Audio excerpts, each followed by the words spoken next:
Le sulfureux parfum Bapou, cerveau présumé d'une affaire d'escroquerie en bande organisée, a donc été libéré de prison le 20 septembre dernier ainsi que ses comparses.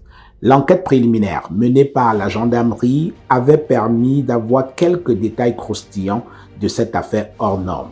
Bapou et consorts, expliquait le colonel Jean-Alain Dongo, avaient mis en place une véritable machine à escroquer de nombreuses personnalités en se servant pas moins que du nom du contre-amiral Joseph Fouda, conseiller spécial du président de la République, qui fut aussi pendant longtemps l'aide de camp de Paul Biya.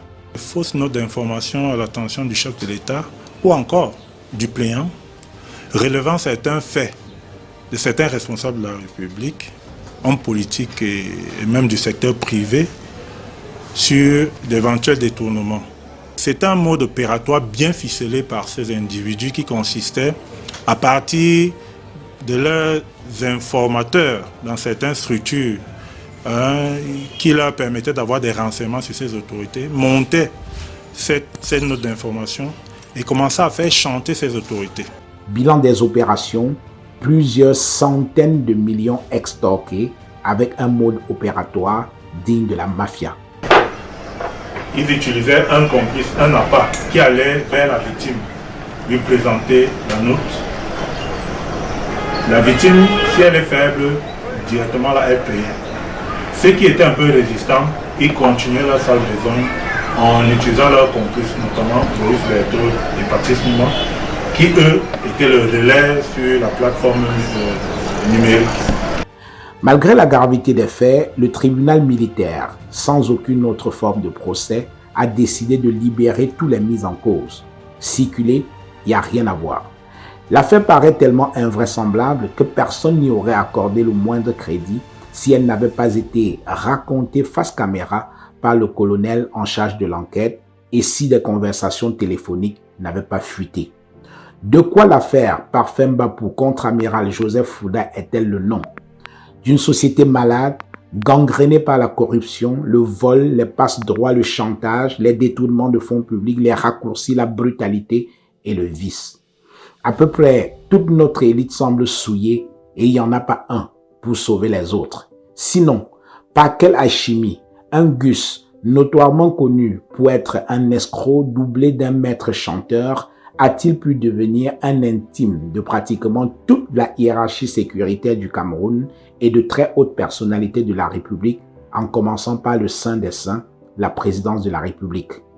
De deux choses l'une, soit c'est que nous accordons à ces personnalités plus de crédit qu'elles n'en ont intrinsèquement et qu'en réalité elles sont d'une extraordinaire insignifiance, soit ce sont des complices décomplexés ou assumés du sieur Bapou dans l'escroquerie et le chantage de toutes sortes. Car, c'est connu, on ne compagnonne généralement qu'avec ses semblables. Dites-moi qui vous fréquentez et je vous dirai qui vous êtes.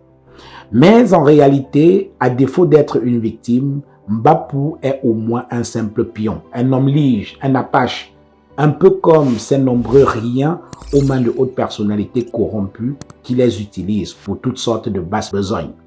Il n'est en réalité que la face visible de la déliquescence de l'État du Cameroun, désormais livré aux mains de gangs rivaux. La pègre règne. Ils pillent à tout va. Ils sont insatiables. Le Cameroun de Paul Biya a cessé depuis longtemps d'être un pays normal.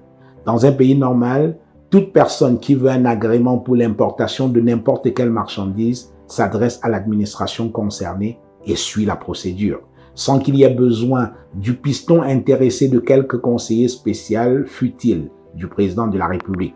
Dans un pays normal, tout citoyen qui veut rencontrer un ministre de la République n'a pas besoin des services monnayés d'un bonimenteur. Un homme d'affaires peut dédouaner sa marchandise au port sans avoir à graisser la patte de la cousine ou de la nièce d'eux. On est nommé ministre, directeur général ou haut fonctionnaire de la République pour ses compétences, son éthique et non sur la base des juteux pots de vin payés à la coterie. C'est ça, le pays normal que le Cameroun a cessé d'être depuis longtemps et a laissé le champ libre à des forbans. Combien sont-ils, ces Camerounais qui ont été escroqués par ce gang?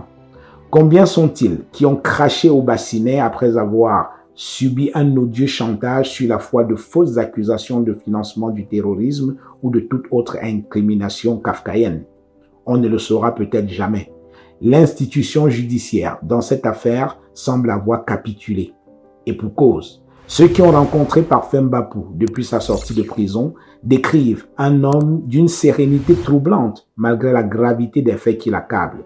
Il semble sûr de son fait, comme s'il tenait vigoureusement son petit monde par les burnes. Si je tombe, vous tombez. Une tactique éprouvée de la mafia. Une chose est sûre, la pourriture a atteint le seuil du supportable. Le Cameroun a grand besoin de faire sa toilette intime. Il faut nettoyer les écuries d'Augias, semble crier le peuple. Qui pour faire ce job de salubrité publique? Certainement pas Paul Biya, aujourd'hui âgé de 92 ans, épuisé par le poids des ans et débordé. La puanteur est désormais devant sa propre porte. Y a-t-il là-dedans au moins un qui ne soit pas souillé ou touché par la gangrène? Il faut l'espérer. 2025 semble bien loin. D'ici là, il risque de ne plus rester grand-chose de notre patrimoine commun, le Cameroun.